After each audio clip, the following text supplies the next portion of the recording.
আসসালামু আলাইকুম বন্ধুরা। এই ছোট্ট একটা ঘর আপনার মনের সকল ইচ্ছা পূরণ করে দেবে।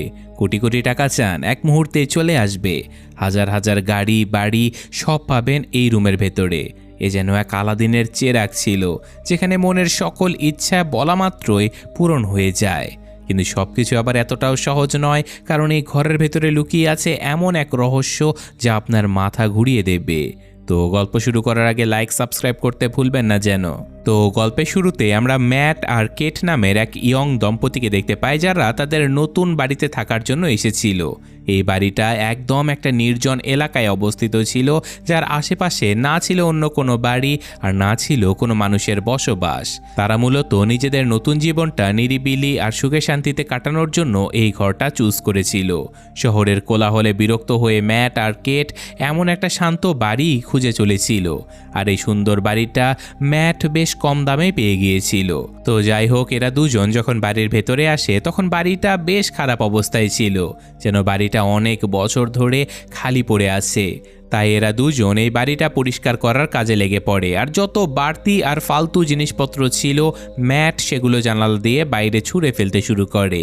কিচেন পরিষ্কার করার সময় কেট একটা মরা পাখি দেখতে পায়, যেটাকে মাটি দেবার জন্য সে বাইরে নিয়ে যায়। কিন্তু তখনই উপরের জানালা থেকে ম্যাট কেটকে ডাকতে থাকে, যার ফলে কেটের নজর উপরে ম্যাটের দিকে চলে যায়। আর যখন সে আবার ওই পাখিটার দিকে ফিরে তাকায়, তখন সে দেখতে পায় পাখিটা গায়েব হয়ে গেছে। এই ব্যাপারটা কেটের কাছে অনেক অদ্ভুত মনে হয়, আর সে ভাবে যে হঠাৎ করে পাখিটা কোথায় গায়েব হয়ে গেল। তো যাই হোক, অন্যদিকে ম্যাটও দেয়ালের মধ্যে অদ্ভুত একটা জিনিস দেখতে পায়, যেটা ভালোভাবে দেখার জন্য সে ওয়ালপেপার ছিঁড়ে সরিয়ে ফেলে। আর সেখানে ম্যাট একটা বড় দরজা দেখতে পায়, যেটা খোলার জন্য চাবির দরকার ছিল। এবার ম্যাট ওই দরজার চাবি খুঁজতে শুরু করে, আর বাইরে ফেলে দেয়া বাতিল জিনিসপত্রগুলোর মধ্যে সে ওই চাবিটা খুঁজেও পেয়ে যায়। এরপর সে চাবিটা দরজার ফুটোয় ঢুকিয়ে দরজাটা খুলেও ফেলে, আর এখানে কেটও পৌঁছে যায়। এরা দুজন দেখতে পায় যে ভেতরে ঘোর অন্ধকার আরও একটা কামরা রয়েছে। আর যখনই এরা দুজন ওই রুমের ভেতরে চলে যায়, তখনই বাইরের লাইটসগুলো হঠাৎ করে ব্লিঙ্ক করতে শুরু করে। এটা দেখে এদের দুজনের কাছে কিছু একটা গন্ডগোল মনে হয়, আর এই সমস্যা ঠিক করার জন্য ম্যাট কেটকে বলে যে আমাদের একজন ইলেকট্রিশিয়ান ডাকা উচিত। এই কথা বলে সেখান থেকে সে চলে যায়, আর কেট ওই রুমের মাঝে একা দাঁড়িয়ে থাকে। কেট এবার ভাবে যে তার ওই রুমের ভেতরে যাওয়া উচিত হবে কি না, কিন্তু তারপর কেট অদ্ভুত একটা ভয় অনুভব করতে থাকে, তাই সেও ম্যাটের পেছনে পেছনে চলে যায়। এভাবেই রাত কেটে যায়, আর পরদিন সকালে কেট একজন ইলেকট্রিশিয়ানকে কল করে। কিছুক্ষণ পর লাইটসগুলো ব্লিঙ্ক হওয়ার সমস্যা সমাধান করার জন্য একজন ইলেকট্রিশিয়ান চলেও আসে, যে কিনা এই বাড়ির লাইটসগুলো চেক করতে গিয়ে নিচের বেসমেন্টে পৌঁছে যায়। আর সেখানকার দৃশ্য দেখে সে অবাক হয়ে যায়, কারণ পুরো বেসমেন্টটা ইলেকট্রিক তার দিয়ে ভরা ছিল, আর এমন কোনো জায়গা ছিল না যেখানে কোনো তার নেই। এই তারগুলো অনেক পুরনো আমলের মনে হচ্ছিল, আর ইলেকট্রিশিয়ান নিজেও অবাক হয়ে গিয়েছিল আর বলছিল যে আমি আজ পর্যন্ত এমন জিনিস কখনো দেখিনি। তো যাই হোক, ইলেকট্রিশিয়ান কোনো রকমে বাড়ির লাইটসগুলো চালু করে দিয়ে এখান থেকে যেতে শুরু করে। তবে যাবার আগে সে ম্যাটকে জিজ্ঞাসা করে, তুমি এই বাড়িটা কি দেখে কিনেছিলে বলো তো? এই বাড়ির আগের মালিকের মার্ডার কিন্তু এই বাড়িতেই হয়েছিল, আর ওই দিনের পর থেকে এই বাড়িতে কেউ থাকতে রাজি হয়নি। কথাটা শুনে ম্যাট অনেক বেশি ঘাবড়ে যায়, আর এই বাড়ির ব্যাপারে সে রিসার্চ করতে শুরু করে। আর রিসার্চ করার সময় ইন্টারনেটে ম্যাট একটা পুরনো নিউজ আর্টিকেলে থমসন ফ্যামিলির ব্যাপারে জানতে পারে, যারা কিনা এক কাপল ছিল। আর্টিকেলে লেখা ছিল যে এই বাড়িতে থাকা কাপলকে তাদের নিজের ছেলেই মেরে ফেলেছিল, যার নাম ছিল জন ডো। ইনভেস্টিগেশনের সময় জন পুলিশকে বলে যে আমি খুন করিনি, এই বাড়িটাই আমাকে দিয়ে এই খুনটা করিয়েছে। এই অদ্ভুত নিউজ আর্টিকেল দেখে ম্যাট এর কাছে এটাকে একটা মিথ্যে গল্প বলে মনে হয়, আর কয়েক ঘন্টা ধরে রিসার্চ করার পরে সে অনেক ক্লান্ত হয়ে পড়ে। তারপর নিজের স্ত্রীর কাছ থেকে লুকিয়ে সে ওই অন্ধকার রুমের ভেতরে বসে মদ খেতে শুরু করে। বোতলের ভেতরে আগে থেকে 2 ঢোকের মতো মদ অবশিষ্ট ছিল, যেটাকে বোতলটা খালি করে ফেলে সে, আর মনে মনে ভাবতে থাকে, ইস, খাওয়ার জন্য যদি আরেকটা বোতল পেয়ে যেতাম। ঠিক তখনই হঠাৎ করে লাইটসগুলো ব্লিঙ্ক করতে শুরু করে, আর কিছুক্ষণের জন্য কারেন্ট চলে যায়। আর যখন আবারও লাইটস ফিরে আসে, তখন সে দেখতে পায় তার সামনে একটা মদের বোতল রাখা আছে। এটা দেখে তার মাথায় তো রীতিমতো আকাশ ভেঙে পড়ে। আর যখন সে ওই বোতলটা হাত দিয়ে চেক করে, তখন সে বুঝতে পারে যে এটা একটা আসল বোতল। অর্থাৎ এই রুমটা যে কোনো ইচ্ছে পূরণ করতে পারে। তো যাই হোক, পরদিন সকালে কেট ঘুম থেকে জেগে ওঠে আর সে দেখতে পায় যে ম্যাট তার আশেপাশে নেই। তাই সে ম্যাটকে খোঁজার জন্য ওই রুমটাতেই চলে যায়।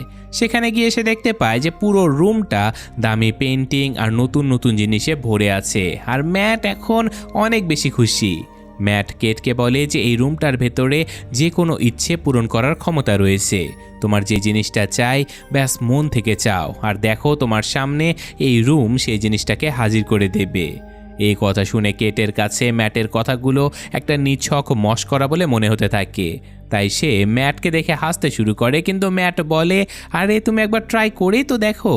তখন কেট বলে যে আচ্ছা ঠিক আছে, আমার এই মুহূর্তে একটা জব দরকার, আমি সেই জবটা এখান থেকে চেয়ে নিই। তখনই ম্যাট তাকে বুঝিয়ে বলে যে এই রুম তোমাকে জব দিতে পারবে না, তুমি এর কাছে কোনো জিনিস চাও। এরপর কেট চোখ বন্ধ করে $1000 উইশ করে, আর চোখের পলক ফেলতে তার কাছে $1000 চলে আসে। কিন্তু এখনও কেটের পুরোপুরি বিশ্বাস হচ্ছিল না, তাই সে আবারও $1 মিলিয়ন উইশ করে।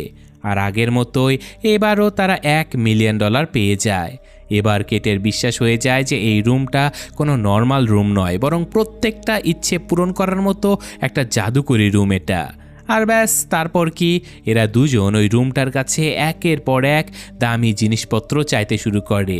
এরা দামি দামি সব ওয়াইন, এক্সপেন্সিভ সব পোশাক, হিরে, সোনা, খাওয়ার জিনিস আরও অনেক কিছু এই রুমের মাধ্যমে জড়ো করে ফেলে। এরা দুজন রাতারাতি মিলিয়নিয়ার হয়ে যায় আর বেশ আনন্দেই তাদের দিন কাটতে শুরু করে। তো যাই হোক, রাতের বেলা কেট ম্যাটকে জিজ্ঞাসা করে যে শেষমেশ এই রুমটা আমাদের এত উইশ কিভাবে পূরণ করছে। কিন্তু ম্যাট বলে যে আমাদের এই ব্যাপারে একেবারে ভাবা উচিত নয়, আমাদের ব্যাস এখান থেকে যা কিছু পাচ্ছি সেগুলো নিয়ে এনজয় করা উচিত। এভাবে এরা দুজন পরের কয়েকদিন নিজেদের জীবন বিলিয়নিয়ারদের মতো কাটিয়ে দেয়। প্রতিবারই যখন তাদের কোনো ইচ্ছে জাগতো মনে, তখনই লাইটসগুলো মিটমিট করে জ্বলে উঠত আর তাদের সকল ইচ্ছে বেসমেন্টে থাকা ওই রুমটা সাথে সাথে পূরণ করে দিত। এরা দুজনে মিলে ডান্স করে, পার্টি করে আর চুটিয়ে এই নতুন জীবনের মজা নিতে থাকে। কিন্তু তাদের এই চাকচিক্যময় জীবন মাত্র কয়েকদিনের অতিথি ছিল, আর এখন তাদের খারাপ দিন শুরু হতে যাচ্ছিল। এমনিতেই এই রুমটা তাদের যে কোনো জিনিসই দিতে পারত, তবে একটা জিনিস যেটা এই দুজনের জীবনের সবচেয়ে বড় স্বপ্ন ছিল এবং ওই রুমটাও তাদের সেটা দিতে পারত, কিন্তু এই দুজন ওই রুমটার কাছ থেকে সেই জিনিসটা চাইতেই ভুলে গিয়েছিল। আর সেই জিনিসটা অন্য কিছু নয়, বরং একটা বাচ্চা ছিল। একদিন ম্যাট কেটকে একটা বাচ্চার দোলনা উপহার দেয়, যেটা আসলে একটা ইঙ্গিত ছিল যে তাদের বাচ্চার জন্য এখন ট্রাই করা উচিত। ম্যাট কেটকে বোঝায় যে আমাদের আরও একবার চেষ্টা করা উচিত, কিন্তু কেট এইসব কিছুর জন্য একেবারে প্রস্তুত ছিল না, কারণ এর আগেও তার 2 বার মিসক্যারেজ হয়ে গিয়েছিল। তাই কেট এবার বেশ মন খারাপ করে, আর অনেকক্ষণ ধরে ভাবার পর সে ওই রুমটাতে গিয়ে একটা বাচ্চার উইশ করে, আর সে একটা বাচ্চা পেয়েও যায়। যখন ম্যাট এসে কেটকে বাচ্চার সঙ্গে দেখে, তখন সে অনেক রেগে যায় আর কেটকে বকা দিতে দিতে বলে যে তোমার পারমিশন ছাড়া বাচ্চাটাকে নেওয়া একেবারেই উচিত হয়নি।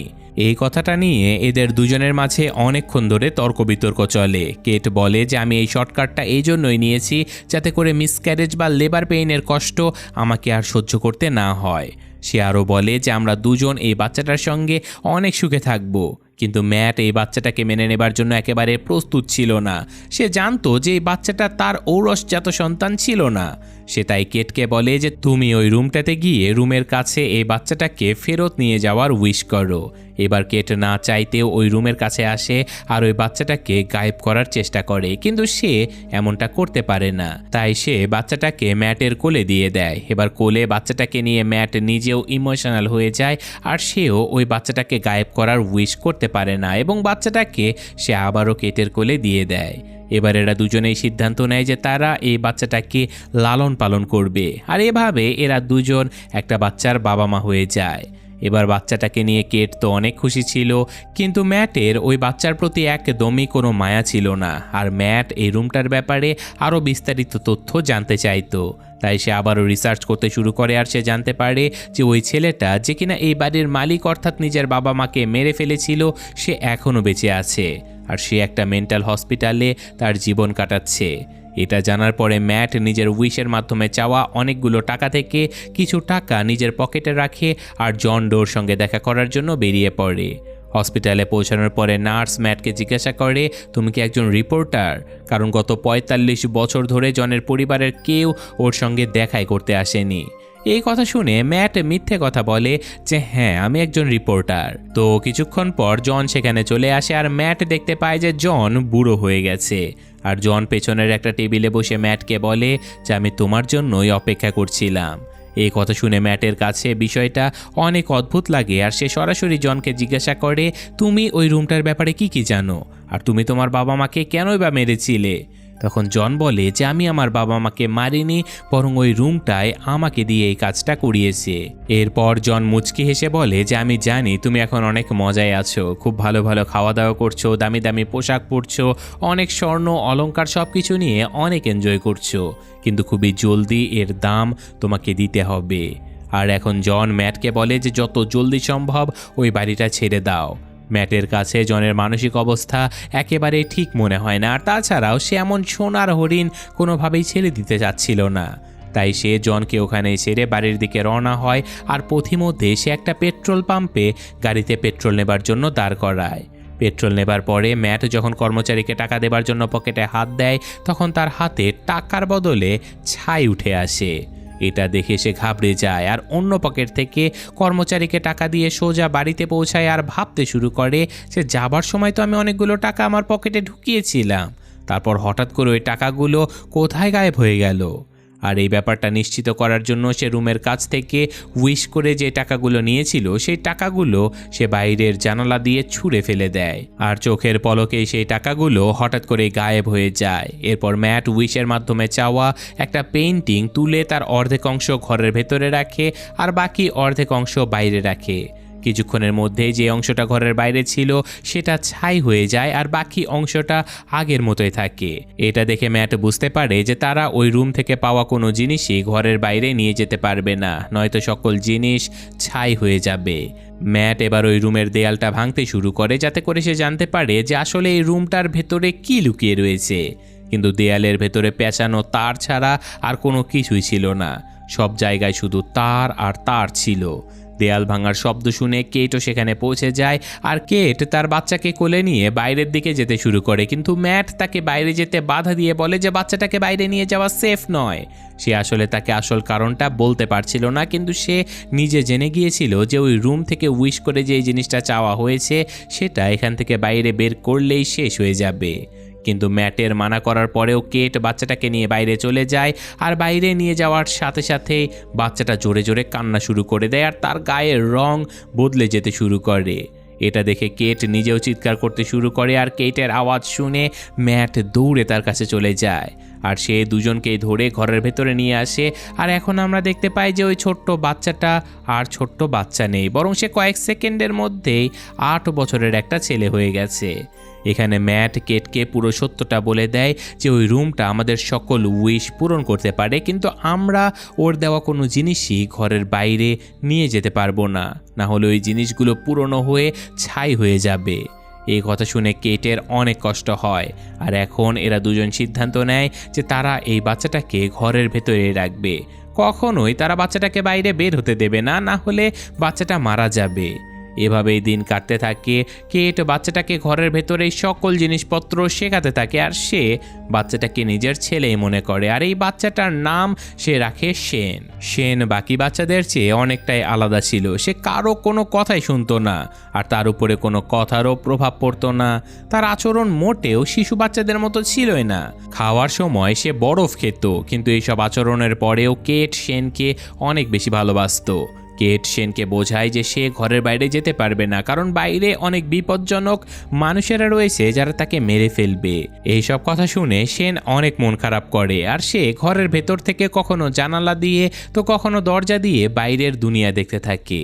কেট যখনই ঘরের বাইরে বের হতো বা ঘরের ভেতরে আসতো তখন সে দরজায় তালা লাগিয়ে দিত যাতে করে শেন কোনোভাবেই ঘরের বাইরে বের হতে না পারে। তো এভাবে একদিন শেন যখন ঘরের ভেতরে স্নো গ্লোব নিয়ে খেলছিল তখনই সেখানে ম্যাট চলে আসে। আর এখানে যেহেতু ম্যাটের শেনের প্রতি কোনো দয়া মায়া ছিলই না, তাই সে শেনকে বকা দিয়ে বলে তোমার এখানে খেলাই উচিত নয়। এই কথা শুনে প্রচণ্ড ভয়ে শেনের হাত থেকে স্নো গ্লোবটা নিচে পড়ে ভেঙে যায়। ম্যাটের এরকম আচরণে শেন অনেক কষ্ট পায়। তো এখন রাতের বেলা শেন তাদের দুজনের রুমের কাছে গিয়ে চুপচাপ কেট আর ম্যাটের কথা শুনতে থাকে। তারা দুজন ওই রুমটার ব্যাপারে কথা বলছিল, আর এই সব কিছু শুনে শেনের সন্দেহ হতে শুরু করে যে ওই রুমটায় নিশ্চয়ই এমন কিছু রয়েছে যেটা আমি জানি না। সে ভাবে যে কে জানে এরা দুজন আমাকে কেন ঘর থেকে বাইরে বের হতে দেয় না, আর ওই রুমটা থেকে আমাকে কেনই বা দূরে থাকতে বলে। তাই শেন টর্চ নিয়ে সেই ঘরে চেক করতে শুরু করে, আর সামনের দিকে এগোতে এগোতে সে সোজা বেসমেন্টে পৌঁছে যায়, যেখানে অনেকগুলো পেঁচানো তার ছিল। আর ওই সবের ভেতর দিয়ে পার হয়ে অবশেষে সে ওই রুমটা পর্যন্ত পৌঁছে যায়। আর সেই রুমের ভেতরে গিয়ে সে সকল রহস্য জেনে যায়। সারা রাত ধরে পুরো ঘরের লাইটসটা ব্লিঙ্ক করতে থাকে, কিন্তু ম্যাট আর কেট ঘুমে থাকার কারণে কিছুই খেয়াল করতে পারে না। তো পরের দিন সকালে ম্যাট যখন ঘুম থেকে জেগে ওঠে তখন সে দেখতে পায় যে তার পাশে একটা নতুন স্নো গ্লোব রাখা রয়েছে, আর এরই সাথে ভাঙা স্নো গ্লোবটা কিছুটা দূরে সে দেখতে পায়।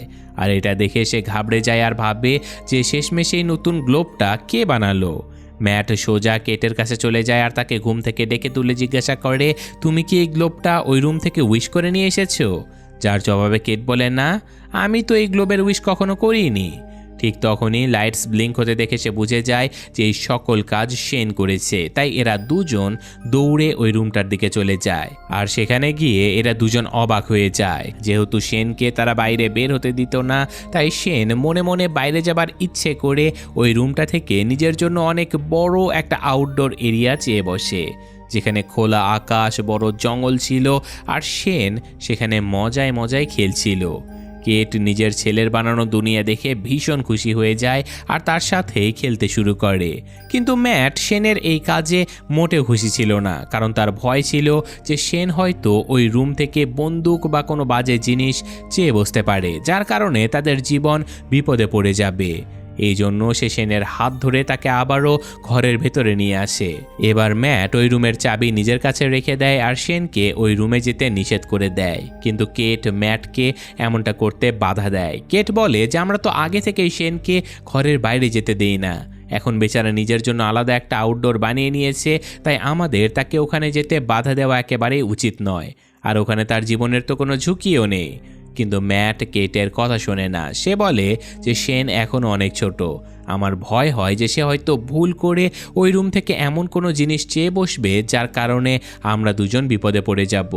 তখনই ফোনের রিংটোন বেজে ওঠে, আর পারমিশন না থাকা সত্ত্বেও শেন ফোন রিসিভ করে ফেলে। কিন্তু জলদি ম্যাট তার হাত থেকে ফোনটা কেড়ে নিয়ে নিজেই কথা বলতে থাকে। অন্যদিকে কলে ছিল জন, যে কিনা শেনের গলার আওয়াজটা শুনে বুঝে যায় যে ক্যাট ওই রুম থেকে একটা বাচ্চা পেয়েছে। এবার ম্যাট নিজেও জনের কাছে কোনো কথা আর লুকায় না। সে বলে যে আমরা এই বাচ্চার হাত থেকে কিভাবে নিজেদের প্রাণ বাঁচাবো। এদিকে কিচেনে রাখা অন্য একটা ফোন থেকে কেট চুপচাপ এদের দুজনের প্রায় সকল কথা শুনতে থাকে। জন ম্যাটকে নিজের সত্যটা জানিয়ে দিয়ে বলে যে আমাকে ওই রুম থেকে উইশ করে চাওয়া হয়েছিল, আমি কোনো মানুষের পেটে জন্ম নেইনি। জন আরও বলে যে আমি আমার বাবা মাকে এজন্যই মেরেছিলাম কারণ আমারও বাইরের দুনিয়া দেখার অনেক ইচ্ছা ছিল, কিন্তু যখন আমি ঘরের বাইরে বের হতাম তখন আমার বয়স বাড়তে শুরু করত। আর যখন আমি রুমকে এই ব্যাপারে জিজ্ঞাসা করি তখন সে আমাকে বলে যে যদি তোমাকে এই ঘর থেকে বাইরে বের হতে হয় তবে তোমাকে ওই মানুষটাকে মারতে হবে যে তোমাকে উইশ করে চেয়ে এনেছিল। জন বলে যে এই জন্যই আমি যে মহিলাটা উইশ করে আমাকে এনেছিল তাকে মেরে দেই, আর তার সাথে সাথে তার হাজব্যান্ডকেও মেরে ফেলি, আর এই কারণেই আজকে আমি জেলখানায় বন্দি রয়েছি। জন ম্যাটকে বলে যে আমার আর তোমার ছেলে শেনের গল্প কিন্তু একই রকম, যদি তুমি তোমার ছেলে শেনকে বাঁচাতে চাও, তাকে বাইরের দুনিয়া দেখাতে চাও, তাহলে তোমাকে ওই মানুষটাকে মারতে হবে যে শেনকে উইশ করে চেয়েছিল। এবার যদি শেনকে তুমি উইশ করে চেয়ে থাকো তাহলে তোমাকে নিজের জীবন দিয়ে দিতে হবে, আর যদি তোমার স্ত্রী শেনকে চেয়ে থাকে তাহলে তোমাকে তোমার স্ত্রীকেই মারতে হবে। আর এইসব কথা অন্যদিকের কলে কেটও শুনতে পাচ্ছিল। কেট এইসব কথা শুনে অনেক বেশি কষ্ট পায় আর সে গাড়ি বের করে বাড়ি ছেড়েই চলে যায়, যার কারণে ম্যাট তার জন্য প্রচণ্ড চিন্তা করতে থাকে। কেট এখন তার বাচ্চা শেনকে জীবন দেবার জন্য নিজেকেই মেরে ফেলার কথা চিন্তা করে, কিন্তু সে এমনটা করতে পারে না। এদিকে ম্যাট টেবিলে বসে শেনের সঙ্গে ডিনার করতে শুরু করে। তখন শেন ম্যাটকে জিজ্ঞাসা করে যে আমার মা কোথায় গেল, আর ম্যাটকে সে আরও প্রশ্ন করে। যে সব কিছুতে বিরক্ত হয়ে ম্যাট শেনকে বলে দেয় যে তুমি আমাদের আসল ছেলে নও আর আমরা তোমার বাবা মা নই। শুধু তাই নয়, সে রেগে গিয়ে শেনকে রুম থেকে বের করে দেয় আর ভয়ে শেন কাঁদতে কাঁদতে উপরে নিজের রুমে চলে যায়। কিছুক্ষণ পর ম্যাট নিজের ভুল বুঝতে পারে আর সে শেনের রুমে গিয়ে তার কাছে মাফ চাইতে শুরু করে আর সারা রাত তারা দুজন এখানে একসঙ্গে ঘুমায়। কেট যখন ফিরে বাড়িতে আসে তখন এই দুজনকে একসঙ্গে ঘুমাতে দেখে তার অনেক ভালো লাগে। তো যাই হোক, কিছুক্ষণ পর ম্যাটের ঘুম ভেঙে যায় আর সে দেখতে পায় যে কেট বাড়িতে ফিরে এসেছে। ম্যাট এখন কেটকে বলে যে আমি তোমার জন্য অনেক বেশি চিন্তা করছিলাম। ম্যাট কেটের কাছে মাফ চেয়ে বলে যে আমাকে মাফ করে দিও, কারণ আমি শেনের উপরে চিৎকার করেছিলাম আর আমি তোমার সাথেও ঝগড়া করেছিলাম। এই কথার মাঝে এরা দুজন একে অপরের কাছাকাছি আসতে শুরু করে। আর যখন এরা দুজন রুমে গিয়ে ইন্টিমেট হচ্ছিল তখনই শেন লুকিয়ে লুকিয়ে দরজা দিয়ে তাদেরকে দেখতে থাকে। শেন নিজের মনের ভেতরে কেটের প্রতি একটা অ্যাট্রাকশন ফিল করে আর তারও এইসব কিছু করার ইচ্ছে হচ্ছিল। তাই এবার সে এদের দুজনের ঘুমানোর জন্য অপেক্ষা করতে থাকে। আর যখন এরা দুজন গভীর ঘুমে তলিয়ে যায় তখন শেন চুপচাপ এসে ম্যাটের পকেট থেকে ঘরের বাইরে যাওয়ার চাবিটা চুরি করে নেয়। পরদিন সকালে ম্যাট আর কেট সামনের দরজা খোলা দেখেই বুঝে যায় যে শেন ঘরের বাইরে বেরিয়ে গেছে।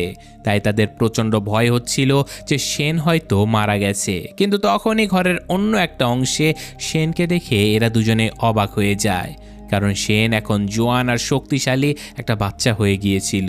সে তার বাবা মায়ের দিকে বন্দুক তাক করে তাদেরকে ভয় দেখায়। তখন কেট তাকে বোঝানোর চেষ্টা করে।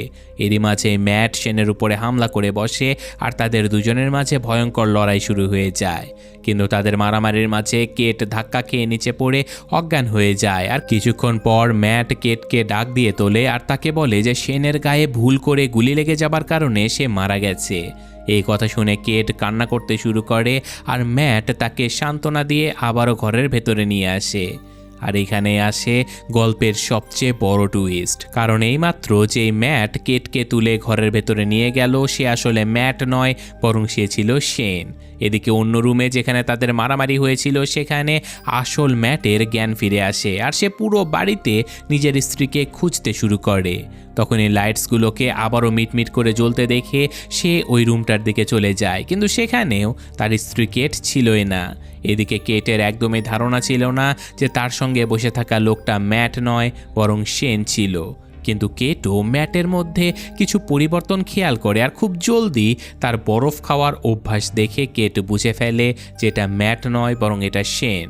আসলে শেন ওই ইচ্ছে পূরণের রুম থেকে উইশ করে নিজেকে ম্যাটের রূপে বদলে নিয়েছিল শুধুমাত্র কেটকে নিজের করে পাওয়ার জন্য। অন্যদিকে আসল ম্যাট বুঝতে পারে যে সে একা একা এই বাড়িতে খুব বাজেভাবে ফেসে গেছে, কারণ ততক্ষণে শেন তার স্ত্রীকে এই বাড়ি থেকে অন্য একটা বাড়িতে উইশের মাধ্যমে শিফট করে নিয়ে গেছে। এবার সে এই বাড়ি থেকে বের হবার জন্য নিজের পুরো শক্তি লাগিয়ে এই দেয়ালটা ভাঙতে শুরু করে। আর অনেক কষ্ট করার পরে ফাইনালি সবগুলো তার পার হয়ে সে ওই রুমটা পর্যন্ত পৌঁছে যায়, যেটা এখন একটা জঙ্গলে পরিণত হয়ে গিয়েছিল, যেখানে অনেক বড় বড় গাছপালা গজিয়েছিল। সেখানে গিয়ে ম্যাট জানতে পারে যে শেন ওই রুমের পাওয়ার ব্যবহার করে এই জায়গাটাকে অনেক বড় করে নিয়েছিল। আর সেখানে শেন তাদের বাড়ির মতোই একটা ডুপ্লিকেট বাড়িও বানিয়ে নিয়েছে। ম্যাট এটাও বুঝে গিয়েছিল যে শেন নিজের রূপ বদলে কেটকে কিডন্যাপ করে এই ডুপ্লিকেট বাড়িতে এই জন্য রেখেছিল যাতে করে সে নিরিবিলি কেটের সঙ্গে ফিজিক্যাল হবার ট্রাই করতে পারে। এই কথাটা মনে আসতে নিজের স্ত্রীকে ফেরত পাবার জন্য ম্যাট ওই জঙ্গলের ভেতরে দৌড়াতে দৌড়াতে ফাইনালি ওই ডুপ্লিকেট বাড়ির ভেতরে পৌঁছে যায়, যেখানে শেন কেটের সঙ্গে জোর জবরদস্তি করার চেষ্টা করছিল। ম্যাটকে ভেতরে আসতে দেখে শেন আবারও লড়াই করার জন্য প্রস্তুত হয়ে যায়। আর এখন কেট নিজেও চিনতে পারছিল না যে আসল ম্যাট কোনটা, কারণ এরা দুজন দেখতে হুবহু একই রকম ছিল। আর এখানে এরা দুজন কেটকে বলে যে আমার সঙ্গে চলো কেট। তো এখানেই কেট বুদ্ধি খাটিয়ে শেনের নাম ধরে ডাকে, যেটা শোনা মাত্রই শেন কেটের দিকে তাকায় আর কেট বুঝতে পারে এটাই শেন। তারপর সে শেনকে ধাক্কা দিয়ে নিচে ফেলে দেয় আর মাটিতে পড়ার সাথে সাথে তার আসল রূপে সে ফিরে আসে। ওদিকে ম্যাট আর কেট রুম থেকে বাইরে বের হবার চেষ্টা করে, কিন্তু তারা কোনোভাবেই বের হতে পারে না, কারণ শেন ওই রুমের কাছে তাদেরকে এই বাড়িতে আটকে রাখার উইশ করে রেখেছিল। অনেক চেষ্টা করার পরেও যখন তারা বাড়ি থেকে বের হতে পারে না, তখন ম্যাট দাঁড়িয়ে যায় আর সেখান থেকে বের হবার কোনো ইউনিক একটা উপায় খুঁজতে থাকে। এখানেই ম্যাট বুদ্ধি খাটিয়ে এমন একটা উইশ করে যে আমাদের দুজনের নতুন রূপ অর্থাৎ ক্লোন এই বাড়ির ভেতরে থাকুক আর আমাদের আসল রূপ এই বাড়ি থেকে বাইরে চলে যাক। ঠিক তখনই হঠাৎ করে সেখানে শেন চলে আসে আর ম্যাটকে ছুরি ঢুকিয়ে মেরে ফেলে।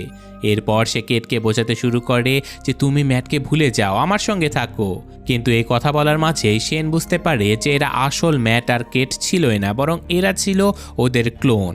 অন্যদিকে আসল ম্যাট আর কেট দৌড়ে রুমের বাইরে জঙ্গল দিয়ে পালাতে শুরু করে।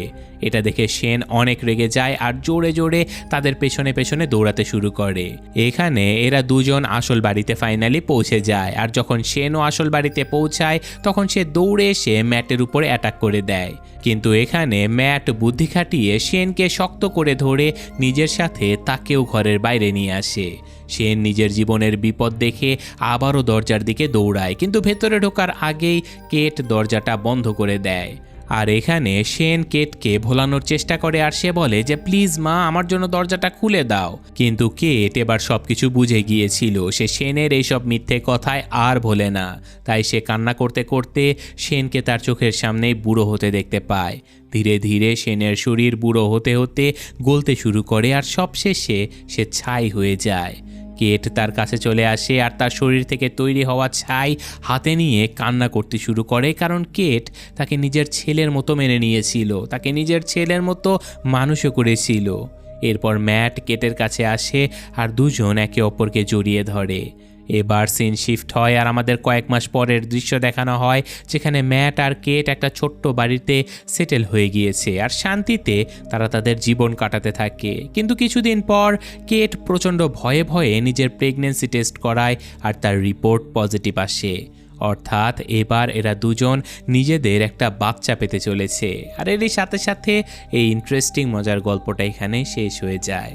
তো কেমন লাগলো গল্পটা কমেন্টে জানাবেন। অনেক ক্রিপি অদ্ভুত ধরনের একটা গল্প, যার কোনো আঘা মাথা আমি বুঝিনি। যাই হোক, অনেক আশা আর ইন্টারেস্ট নিয়ে মুভিতে দেখেছিলাম। তারপরেও আপনাদের কাছে কেমন লাগলো সেটা কমেন্টে জানাবেন। আমি এখানে বিদায় নিচ্ছি, ভালো থাকবেন, আল্লাহ হাফেজ।